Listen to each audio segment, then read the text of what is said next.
Welcome to A1 Hip Hop. We are back like we never left. We decided to do a review in the latest episode of Suge Knight's new podcast episode, Saint Suge. This definitely is a funny one. And he gave the people what they want this time around. Meanwhile, while counting his days out of jail, he starts off eating ice cream. He lets it be known that he is a man of God because of his moms. He talks about his old friend, McHammer. He talks about him having money problems and Suge getting him back on his feet. He had Hammer even living close to him. And Tupac. Hammer wanted to be a little gangster, joining Death Row. But Tupac told him, and did the song that was out after Tupac died, was for Hammer, called Unconditionally Love. Can y'all believe while Suge was in prison, Hammer stole all the reels and records from Suge from the studio? I don't believe that. Did he? Come on, man, but the CEO of Death Row let it go. Even though he had reels with some of Tupac's songs, he says someone has it, because Hammer lost it in a storage somewhere. But I'm sure it's more to the story, Now, Suge speaks on Mr. Primetime, speaking on, hooking him on Must Be the Money song and video. He was originally supposed to sign to Death Row Records. The album came out, but Suge says he never got a dime back from Deion Sanders' album. Should we feel sorry for Mr. Knight? Right is right, and wrong is wrong. He does have a point. But Ivan, this is what we all been waiting on. Him talking directly on what people want to hear. Now, Suge speaks on JD. Talks helping them out. Says Snoop stole him Bow Wow and took him to Jermaine Dupri. But get this.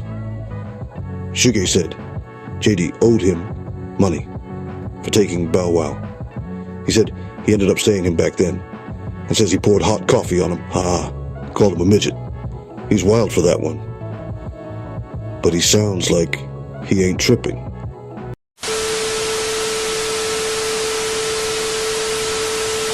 I don't care about all that, but I care about the truth. I came right by, I was going to Subway, used this Starbucks, get some coffee. Caught you. The only thing you had in your hand was 2 coffee cups, saying you was taking that to Janet. I had everything I'm supposed to have with me, meaning what I have. And I told you a little funny. Where's my money?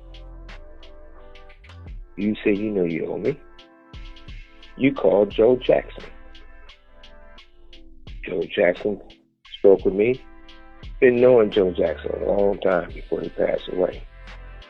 And have respect for Joe Jackson. Have respect for him then, have respect for him now. Joe Jackson pretty much begged me not to fuck over you. You know, I probably was wrong how I did it. You got on your knees, and I poured hot coffee on top of your head.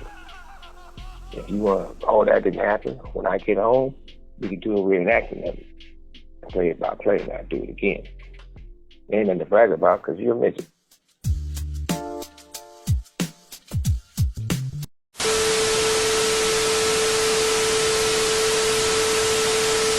He just wants people to learn from his mistakes. I like to hear him talk like that.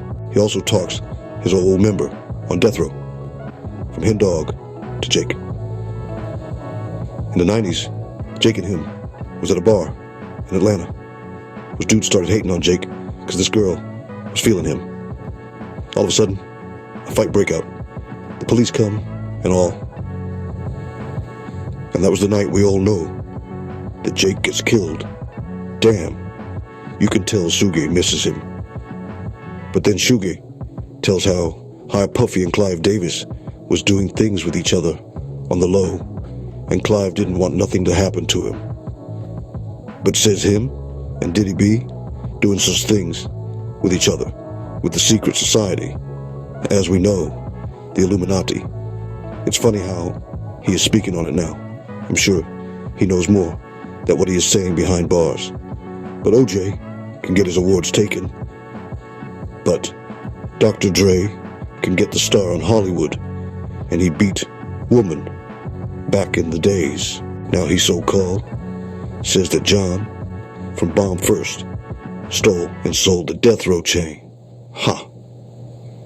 Now I think Suge is lying, but Reggie quickly denied that one. He lets it be known that anything now make the background music West Coast 90s.